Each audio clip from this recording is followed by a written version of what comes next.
Senhores, é um prazer estar aqui no CJF com vocês, falando desse tema de conscientização e segurança da informação, impactos e riscos na administração pública. Como já foi falado aqui mais cedo, é um desafio muito interessante, né? Tentar convencer alguém a ter um trabalho maior, de tomar certos cuidados que dão mais trabalho e que podem ou não fazer diferença no resultado do nosso trabalho. Quando a gente sabe que vai fazer diferença, às vezes dá uma preguiça de fazer algumas coisas, ainda mais quando a gente tem quase certeza que tomar algumas precauções não faz diferença alguma. Em alguns casos. Pode fazer, pode não fazer, a gente não sabe. Como nos motivar a isso? E vamos falar disso de uma forma mais pessoal e profissional, com o Márcio, nosso Márcio Braz, meu amigo pessoal também, vai falar daqui a pouco. Como vamos começar falando de uma forma mais geral, mais organizacional, também tocando a administração pública. Afinal, temos uma obrigação, né, como servidores. Precisamos cuidar de gerir riscos, né? Por que gerir riscos, afinal de contas? Pessoalmente, nós fazemos isso em certa medida, não é? A gente faz, todos nós fazemos isso em certa medida. Tomamos cuidado com alguma de nossas senhas, algum cuidado, né? Quem aqui nunca repetiu senha na vida? Só checando. Outros de nós queremos algoritmo de geração de senha na cabeça, né? Você tem uma senha básica, você vai mudando o númerozinho depois, né? 3, 4, 5, 6, 7, 8, 9. Então a gente tem algo, não é fácil, mas você vai mudando algo no fim.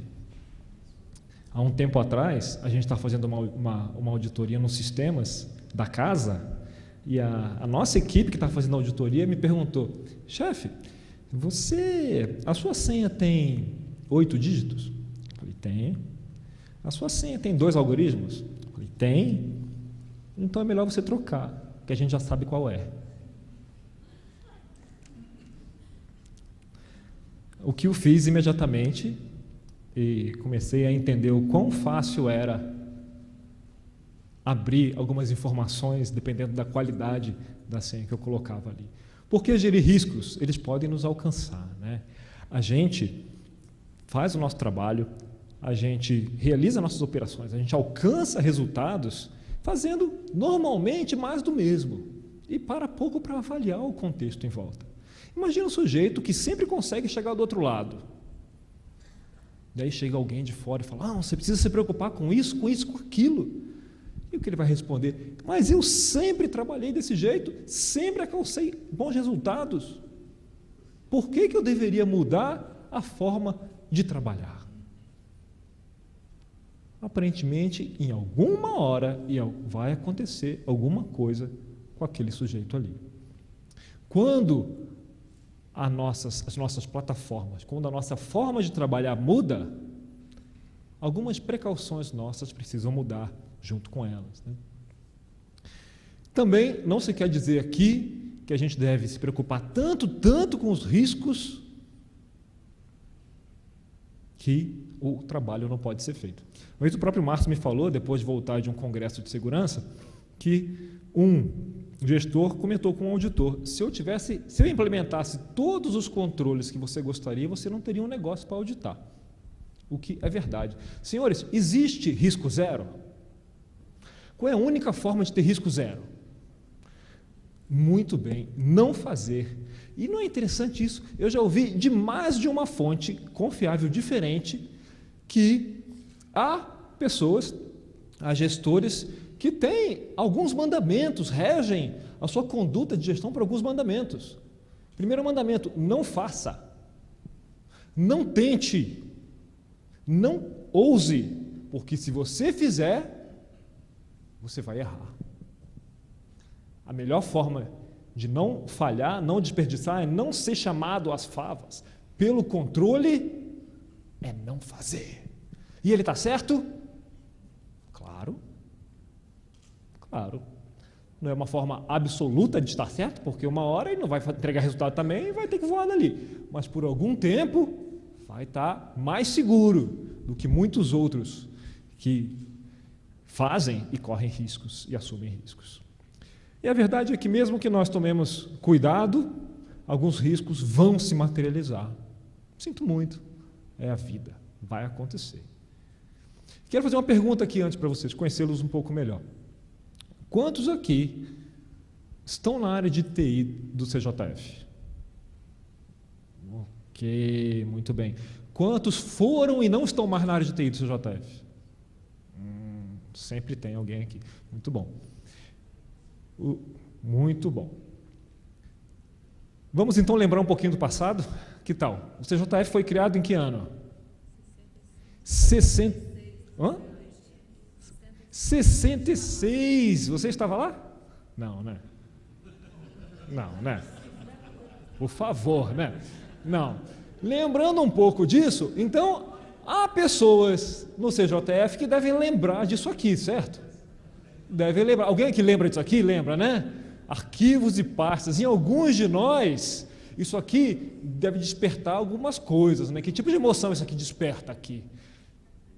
Desperta saudade? Para alguns de nós pode despertar saudade, poucos, né? Por favor, né? Para outros, desperta, tem lembranças das alergias que dava, né? O pessoal mexia naqueles papéis, espirrava, né? Espirrava, coçava o nariz, era difícil, era uma Disneylândia de ácaros, né? Aqueles arquivos. E daqui surgiram, né? Os arquivos e as pastas, a inspiração para os arquivos e as pastas que os Windows da vida criaram depois. Esses arquivos e pastas do passado, eles tinham sua segurança. Lembra como é que era a segurança nesse tempo? Tinha o que nos arquivos? Uma chave, né? Os arquivos confidenciais tinham uma chave. Lá no Rio de Janeiro, tinham alguns tribunais que não precisava de chave para confidencialidade, porque era tão zoado que não dava para achar as coisas. Então tudo era confidencial. Você não conseguia achar nada lá. Era normal perder processos. Hoje, depois da digitalização, a gente não está mais lá, né? A informatização foi acontecendo e processos que antes a gente fazia com muito mais trabalho, imagina localizar um processo ali dentro, mesmo quando era organizado, um ambiente cheio, pleno de processos. Demorava, né? Hoje um monte de processos são rápidos. Com o tempo, a informatização se tornou uma ferramenta, uma engrenagemzinha no nosso trabalho. E aí o trabalho era feito de forma mais rápida.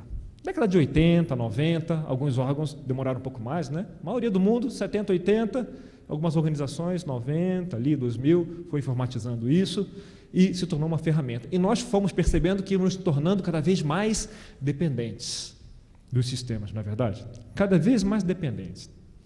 Então, o que era uma engrenagem passou a ser 2 engrenagens, passou a ser 3, passou a ser 4, ao ponto de não conseguimos realizar quase nada sem passar pelos sistemas.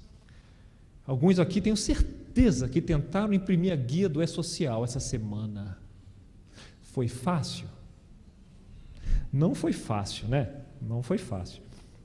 Nem pagar alguns impostos a gente consegue sem passar pelos sistemas. Tem que pagar o pedágio lá, né? Tem que passar pelos sistemas.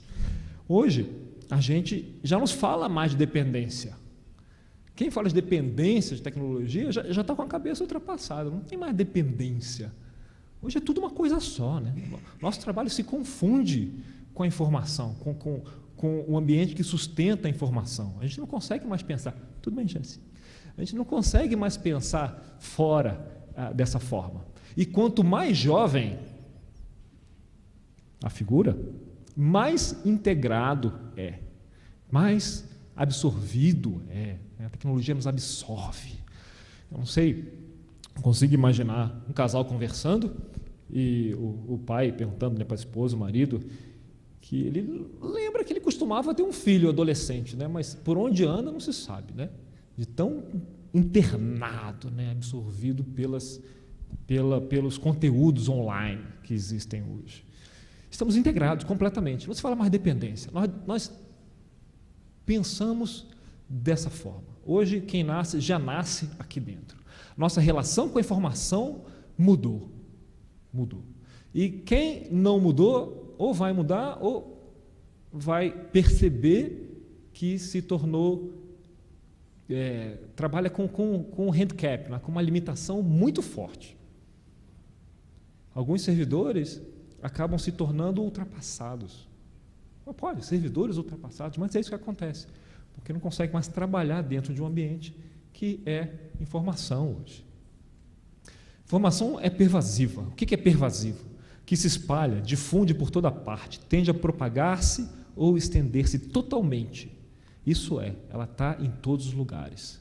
E isso exige um outro conjunto de cuidados, que antes, com o arquivo, a gente não precisava ter.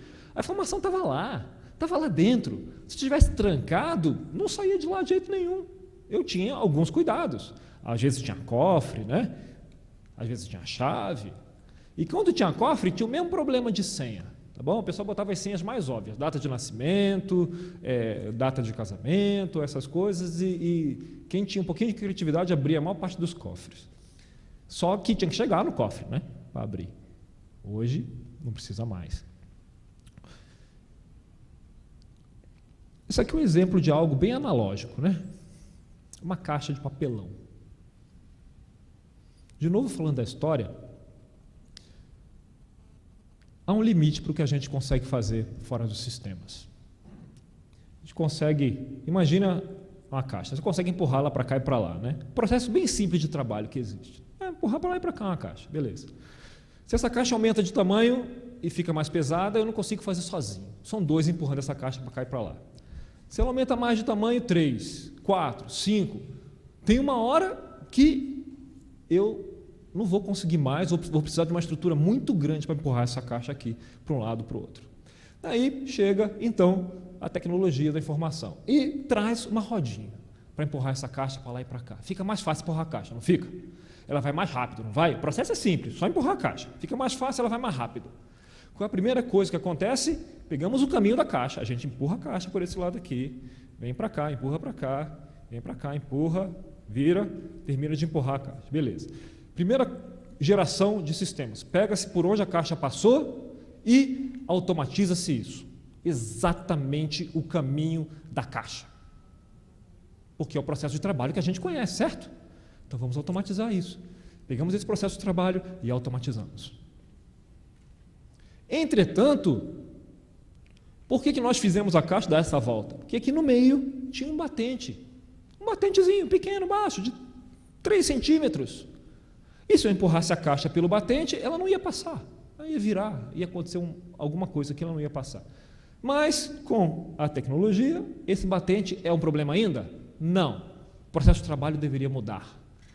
Mas, na primeira geração, e a primeira geração permanece até hoje em muitos aspectos, os sistemas foram criados copiando os processos de trabalho que foram criados num outro ambiente, com outro conjunto de limitações.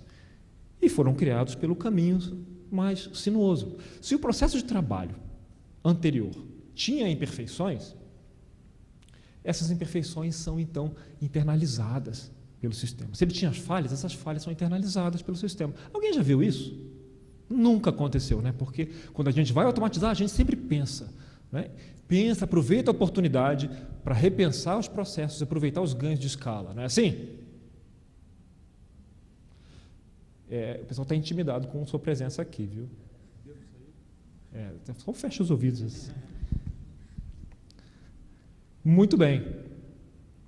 Há um tempo atrás, eu recebi uma orientação do meu serviço de apoio ali. Falou, olha, Daniel, para você fazer esse trabalho aqui, você precisa, para dar andamento nessa requisição sua, você precisa pegar esse documento aqui, que era em papel ali, digitalizar, colocar no sistema, carimbá-lo e mandar para tal área. E eu olhei, não, legal, então eu vou pegar o meu carimbo, vou carimbar, vou digitalizar e vou mandar para a área. Não. Você vai pegar o sistema, vai pegar o documento, vai digitalizar o documento, vai colocar no sistema, vai carimbar e vai levar adiante. Espera aí, eu não estou entendendo. Eu vou carimbar o documento digitalizado? Não, você vai carimbar o documento digitalizado. Fala assim, como eu vou carimbar um documento digital, meu amigo? Não, simples. No sistema tem uma opção escrita carimbar. E você pega e carimba. E olha, eu preciso confessar uma coisa a vocês. Eu entrei no serviço público em 2001. Muito novo para alguns de vocês, muito antigo para outros. Mas em 2001, quando eu estava estudando, refazendo as provas, estudando todos aqueles assuntos, ter um carimbo era um sonho para mim. Era um símbolo de entrada no serviço público. Então, eu sonhava com o carimbo. Eu queria ter o carimbo com a matrícula ali, onde eu ia assinar uma coisa embaixo do carimbo, porque demonstrava um sucesso naquele processo de aprovação do serviço público. O carimbo dourado, eu sonhava com aquele carimbo, assim, girando na frente. E eu passei, eu lembro do meu primeiro carimbo. Foi um prazer ver aquilo. Pegava aquela almofadinha, botava o meu nome lá e via, olha que legal, meu nome está aqui. Era forte aquilo, tocante aquilo para mim. Passou o tempo, chegou o ETCU, né? Então, o TCU eletrônico, então não tinha mais carimbo. Mas alguns processos administrativos, não sei se você passou por isso, ainda exigiam um carimbo, mas você não podia carimbar na tela do computador, evidentemente. Então, diligentemente, a TI, que faz o que lhe é mandado, não é verdade? Recebeu a especificação na qual o processo de trabalho exigia que se carimbasse. E assim foi feito, e eu trouxe no documento que eu recebi da Vânia, está aqui, ó, carimbar. Tá bom? Está lá. Então, se eu quisesse, eu poderia carimbar o ofício que você me mandou. Carimbar eletronicamente. Olha que barato. Incrível. É um fóssil, né, que tem lá no nosso sistema. Eu resolvi tirar um print screen aqui para registrar, porque uma hora isso vai acabar, né? Registrar isso e poder contar para meus netos um dia que era possível fazer um carimbo no sistema. Muda-se a nossa forma de trabalhar e alguns processos não mudam. Muda a forma de trabalhar e a nossa forma de lidar com riscos e de lidar com ameaças não muda, porque a inércia é uma força muito difícil de ser batida. Se a gente faz de um jeito, por que mudar? Se funciona de tal jeito, por que fazer de outro? Essa é a famosa resistência a mudanças, né? A gente passa por um processo, por uma época, onde a mudança se tornou a realidade, mas mesmo assim a nossa natureza, ela não gosta, né? Então, por que fazer diferente? Sempre martelamos desse jeito, tá bom, causa um estrago maior, mas funciona, fica preso o negócio lá. Funciona. Por que fazer diferente? Por que pensar diferente? Por que ter outras preocupações, além de todas as que eu já tenho aqui? Senhores, vou trazer para vocês algumas informações do levantamento de governança de tecnologia da informação, feito com a administração pública, já está na 4ª edição. Essa trata da análise de riscos para a informação feita nas organizações. Em 2007, perguntamos às organizações públicas, vocês fazem análise de risco das informações? 25% respondeu que sim, que faziam análise de risco das informações. Voltamos então em 2010. Em 2007 houve recomendações, olha, faça análise de riscos, é importante. Em 2010 voltamos e fizemos a mesma pergunta. Vocês estão fazendo análise de risco das informações? Adivinha só, quantos respondiam que faziam? 17% responderam que faziam análise de risco das informações. Falei, puxa, que estranho, né? Tem menos gente. Então voltamos em 2012 e fizemos a mesma pergunta. Quem é que faz análise de risco das informações? Resposta, 10% das organizações responderam que faziam análise de riscos. Dá para notar uma tendência aqui? Em 2020, quanto será que vai estar isso aqui, hein? O que está acontecendo aqui? O povo está deixando de fazer análise de riscos? O que você acha? Estão mentindo mesmo no questionário? É uma teoria aqui. Pode ser. Alguém tem outra ideia? Mais pessoas estão compreendendo efeito pedagógico. Eu acho que teve as duas coisas. Efeito pedagógico, mais gente entendendo o que estava respondendo.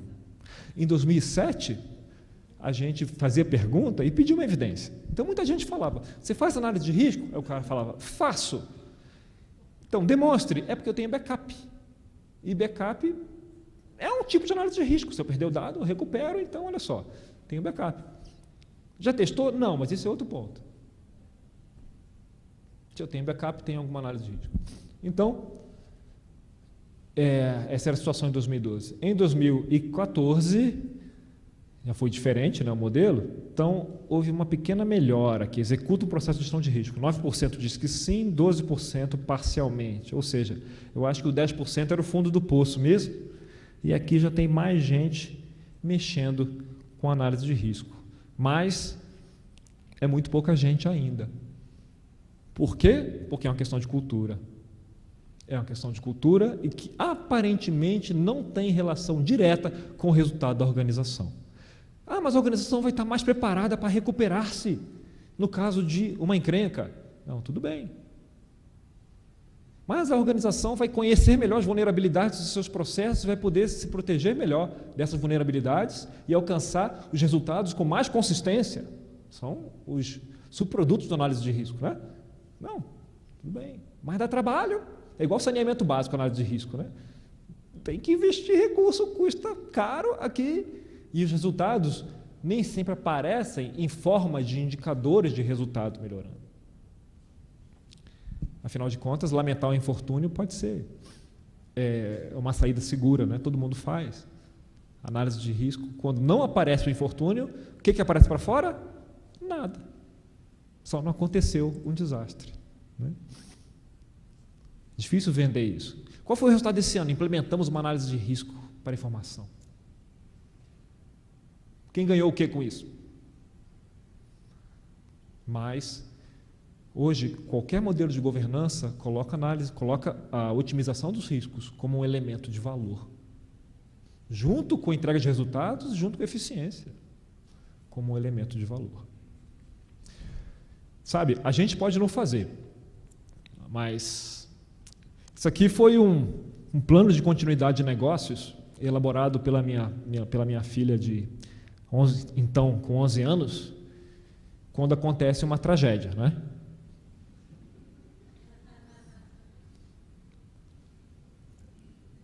A definição dela de tragédia é isso aqui.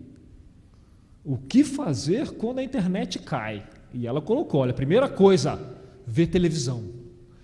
E hoje aconteceu isso, curiosamente, né? Ela me ligou, pai, a internet caiu. Foi ótimo, vai ler um livro. Não, eu quero ver HBO. E tem uma série super legal que lançou essa semana. Falei, mas eu cancelei a HBO, a gente não via nunca. Não, mas tem que resolver isso agora. Falei, não. Vamos lá, é só você passar para o seguinte, na sua lista. Fazer o dever. Olha, tem uma carinha aqui, né?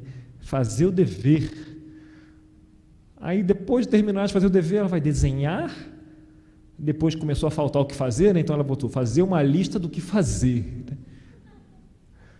Dançar e ouvir música. Então, aqui é o plano de continuidade dela aqui, né? O que fazer para conter o desespero quando a internet cai.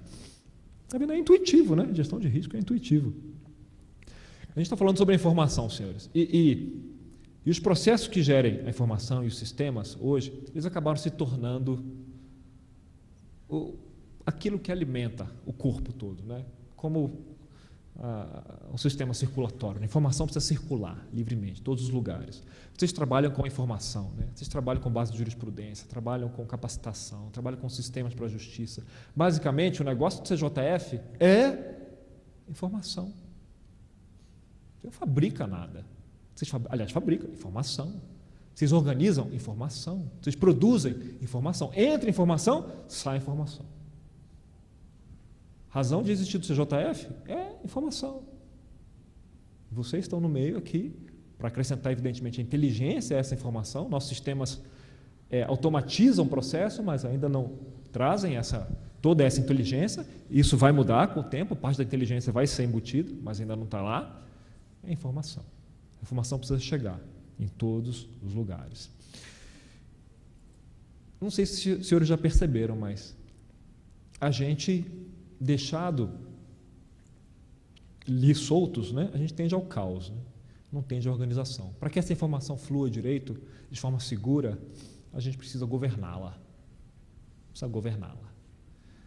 E o TCU já viu isso há algum tempo, há alguns anos. Fomos buscar as referências, não achamos muitas. De TI até tem, mas de corporativo, organizacional, não achamos muitas. Então ele criou um referencial básico de governança aí, no ano passado, na qual ele elenca 3 mecanismos. Diz que para governar isso, afinal de contas, a informação e a estratégia não vai se autogovernar sozinha, e precisa de 3 mecanismos básicos. Primeiro, começa na liderança, na alta administração. Da liderança parte o sistema aqui de governança. A liderança, em conjunto com a organização, define uma estratégia. Então, a liderança como a base disso, definindo uma estratégia. E quando você tem a liderança comprometida, te dando os recursos necessários, te dando o tempo necessário, te dando o patrocínio necessário, e com uma estratégia, um caminho definido, é certo que haverá o resultado esperado, não é? Como tem meia turma de TI aqui, vocês já sabem a resposta. Não sei se alguém aqui já viu um projeto falhar, né?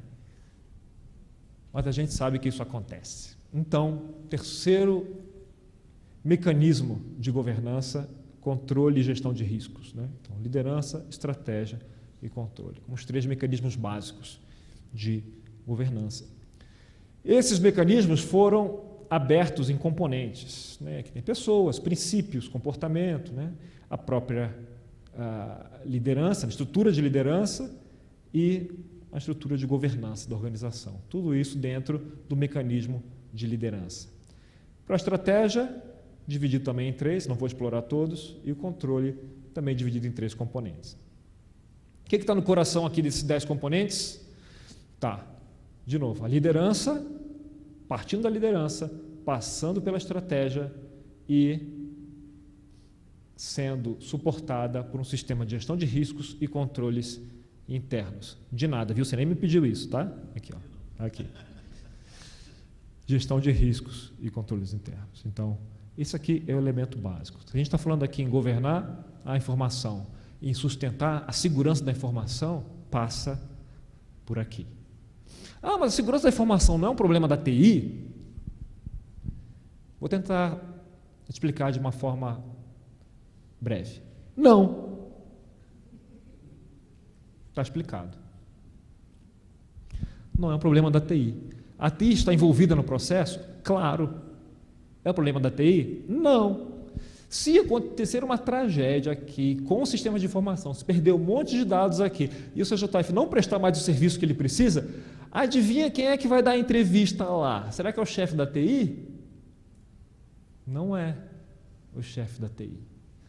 Por quê? Não é responsabilidade da TI, ela é responsável pela parte dela, né? Mas não é responsabilidade dela a segurança das informações da organização. Quem vai? Presidência. Vai lá falar. Talvez a diretoria-geral vá lá falar. Porque essa é a natureza do jogo. Quem governa a informação em última instância é o responsável principal. Eu trouxe aqui, vocês me perdoem, aqui eu vou mostrar aqui o jornal de ontem. Jornal de ontem. A gente falou aqui do E-Social, olha o que estava no Correio ontem. Aqui, ó. Não dá para vocês lerem tanto aqui, mas ó, governo erra. Governo erra. Patrões de domésticas pagam conta. O Serpro está de greve, acabou agora, há 2 meses. Ninguém sabe, que a Receita sabe e o Serpro sabe. Ninguém mais sabe que o Serpro está de greve há 2 meses. Sai um sistema, ainda assim, meia boca, verdade, não está funcionando direito. Quem é? Está na conta de quem? Do governo. Está na conta da dona Dilma. Mais uma, né? Para a conta dela aqui. E por quê? Porque o governo é responsável. O Serpro está de greve? A Receita está de greve branca? Quem é o responsável? O governo erra. Porque o E-Social só está funcionando de madrugada. Então, quem é responsável por isso? A alta administração. Envolver a alta administração também em segurança da informação é difícil. Ela que vai fazer? Ela que vai definir as políticas? Claro que não. Ela vai se comprometer com isso. E a organização vai trabalhar nisso para que os riscos e a segurança estejam mais maduros, né? Estejam mais controlados, e até a organização esteja mais pronta para reagir no caso de uma dificuldade como essa. Vê se os bancos não se prepararam para continuar funcionando mesmo diante das greves anuais. Porque, por favor, né? Todo ano tem greve de bancário. Uma semana no mínimo, 3 no máximo. Hoje, eles já se prepararam. Legalmente, internamente, com estruturas de apoio, com os comissionados sabendo que vão fazer plantão naquela época, já se prepararam para aquilo. A TI é responsável, sozinho eles não iam fazer nada. A alta administração se tocou e organizou a defesa daquilo. Se essa informação não é cuidada, não é governada, não funciona dentro dos vasos direitinho, senhor, eu vou contar um segredo aqui para os outros, quem é da TI já sabe.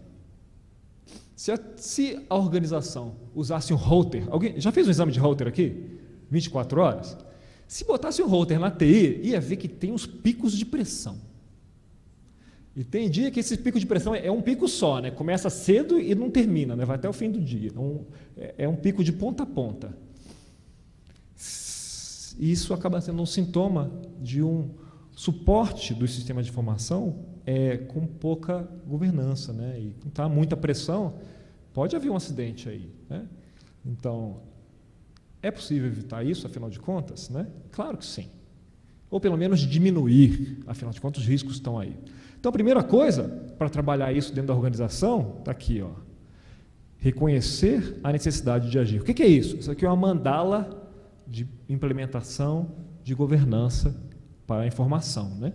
Então, a primeira coisa é reconhecer a necessidade de agir. Quem reconhece a necessidade? A administração, os dirigentes, altos, né, intermediários, os dirigentes.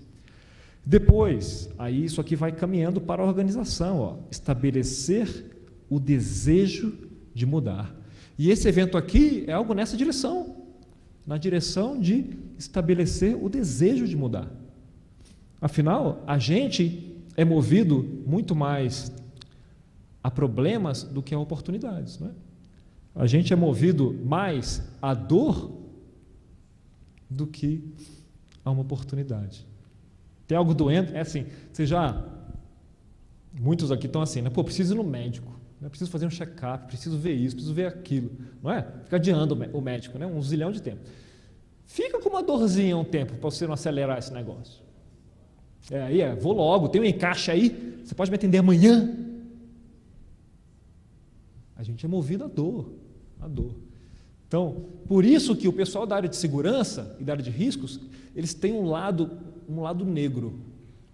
Eu vou contar, tá? Foi mal aqui, se alguém é dessa área aqui, eu não sei quem é, tá? O único que eu conheço que já saiu da área, né? Não sei quem é, mas o pessoal tem um lado negro, assim, é um pessoal esquisito, porque eles torcem para dar errado alguma, não é que torce, né? Mas quando é errado, eles têm um prazer interno, sabe? Um negócio meio sádico. Então, deu errado, eu tinha avisado, ninguém me ouviu, eu tinha avisado. Eu já tive em congressos de segurança, e os caras querem construir uma estátua para o Snowden.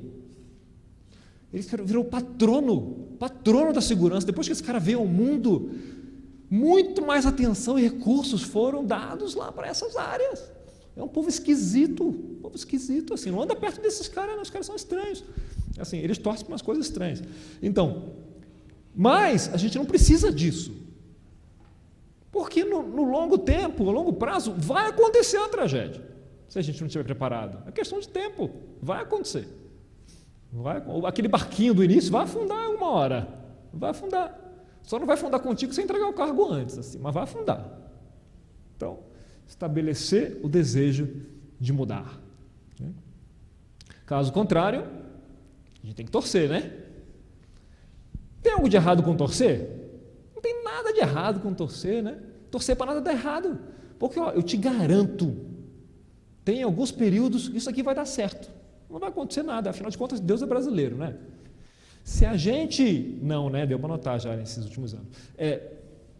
Se a gente torcer e não tratar de governar a informação, a segurança da informação, sabe o que vai acontecer? Nada. Vai acontecer a mesma coisa que está acontecendo nos últimos 100 anos nesse país. A gente faz isso muito mal, como administração pública, como país, até no privado, faz muito mal. Então o que vai acontecer? Nada. O país vai continuar crescendo, dando 2 passos para frente, 1 para trás, 2 para frente, 1 para trás, igual sempre deu. A gente vai continuar fazendo as coisas, continuar entregando certos resultados. Agora, a que custo e em que tempo é outro papo. É outro papo.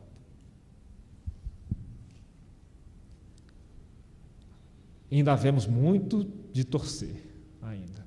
Em segurança da informação, senhores, eu estou quase acabando aqui, passar a palavra. Nós temos aqui que em 2010, 33, depois 44, depois 52% das organizações públicas dispunham de uma política de segurança da informação. Então, hoje, mais da metade das organizações, olha a melhora, dispõe de uma política. E sabe o que significa a organização ter uma política de segurança da informação? Nada. Não significa nada. Significa que ela publicou um documento que trata disso. Agora, sabe o que significa ela não ter? Isso significa. Porque se ela tem, pode significar alguma coisa ou não. Eu não posso afirmar nada. Agora, se ela não tem, significa que ela nem pensa no assunto. Então, há uma evolução aqui. Dispõe de comitê de segurança, ou um comitê que trata de segurança da informação, também tem uma melhora aqui, que é um colegiado que toma decisões a respeito do assunto. Né? Agora, olha só como é significativo isso. Executa um processo formal de classificação e tratamento das informações, ou seja, classifica as informações, porque publicar um negócio não é que seja fácil, mas é mais fácil. Agora, executar o processo de classificação da informação, isso dá trabalho. E se eu não classifico a informação, pela lei, ela é o quê? Pública. Eu tenho que dar publicidade, eu tenho que abrir em formato aberto, se for de interesse público. Obrigação legal. Do ano passado? Não, de 2011 para 2012. Fim de 2011.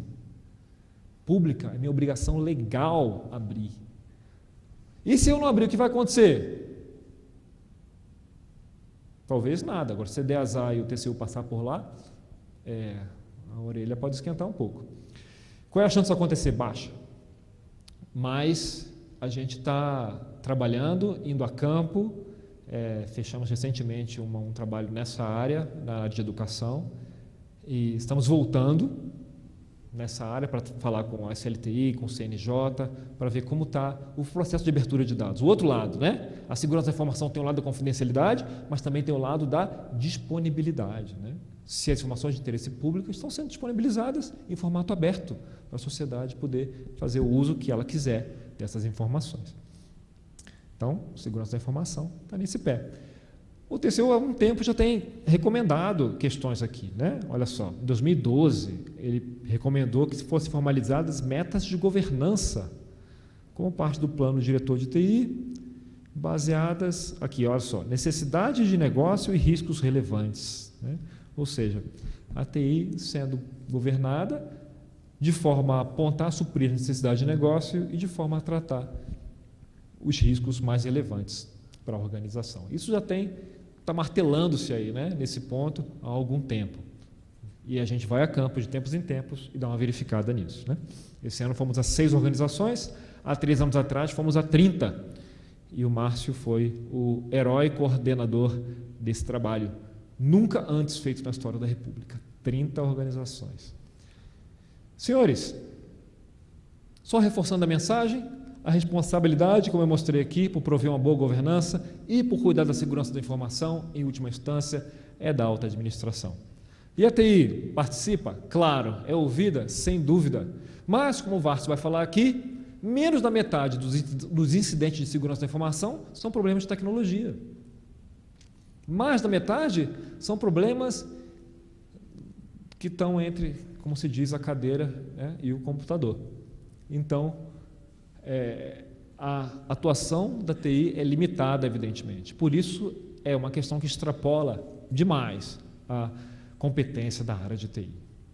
Meus caros, Que um dia a gente possa conferir toda a racionalidade que hoje o nosso ativo mais importante depois das pessoas, que é a informação, merece, para que a gente consiga prestar o serviço que devemos à nossa sociedade, né? O melhor serviço possível.